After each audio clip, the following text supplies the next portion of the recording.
All right, let's just get right into it. For pretty much our entire lives, we've been fed this idea about intelligence that, well, it's just plain wrong. What if your IQ isn't some fixed number? Not when you're 18, not at 25, not ever. We're about to break down how the greatest minds in history really built their brains. And trust me, it's not what you'd expect. So let's ask the big question right up front. Is your intelligence just set in stone? Something you're born with and that's that? For a long time, most people would have said, yep. But if you actually look at the stories of some of the most brilliant people who ever lived and what modern science is telling us, you get a completely different picture. I mean, just think about Albert Einstein, the guy who literally changed how we see the universe. His teachers thought he was slow, that he wasn't very smart at all. See, that wasn't his destiny. It was just his starting line. And it wasn't just him. You got Charles Darwin, the father of evolutionary biology. He was a totally average student. He couldn't stand just memorizing facts for no reason. He just didn't fit that mold of a child prodigy one bit. And then there's Thomas Edison. He was actually kicked out of school because they said he was unteachable. So what gives? What happened with these guys?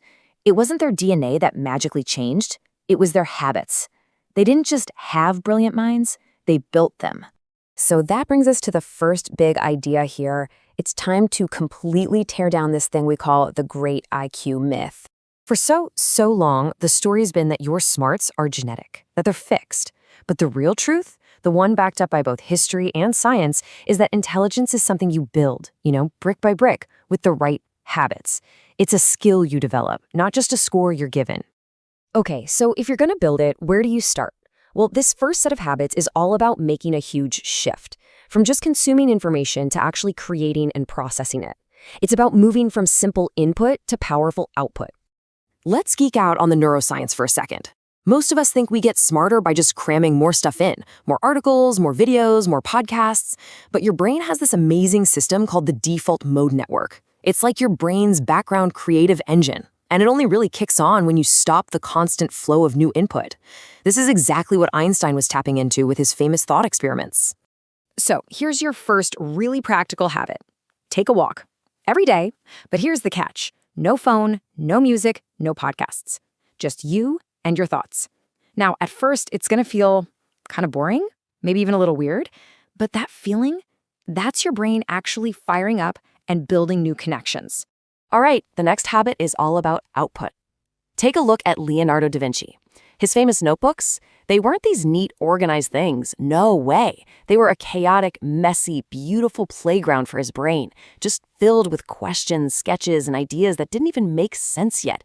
He wasn't writing to remember things. He was writing to figure things out. And that's the crucial difference right here.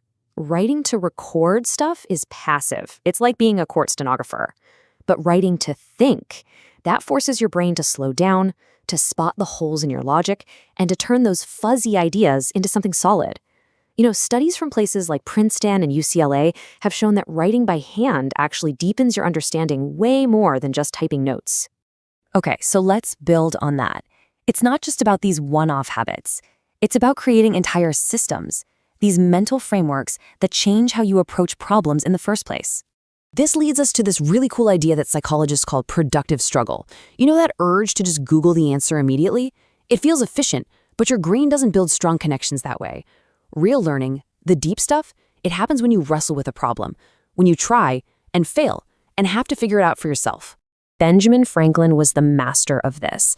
He'd read an article, put it away, and then try to rewrite the whole argument from scratch, just from his memory. And that struggle, that's the key word. The struggle to remember and rephrase and make it his own, that's what built his incredible mind. It's not a sign you're failing, it's literally the workout that's making you smarter. Super intelligent people don't just know a lot about one thing. They understand the big, fundamental ideas from a ton of different fields. The investor Charlie Munger has a great name for this, a lattice work of mental models. When you understand concepts like cause and effect from physics or adaptation from biology, you can look at any problem from a dozen different angles.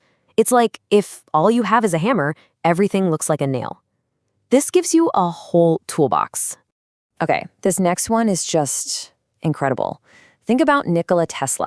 He trained his memory so deliberately, so powerfully, that he could literally build, test, and run complicated machines entirely in his imagination before he ever touched a single real part.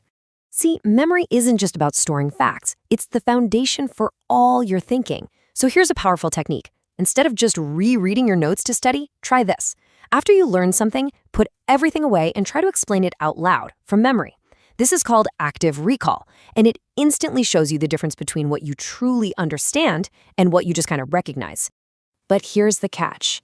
None of these fancy habits or systems will work if your brain is running on empty.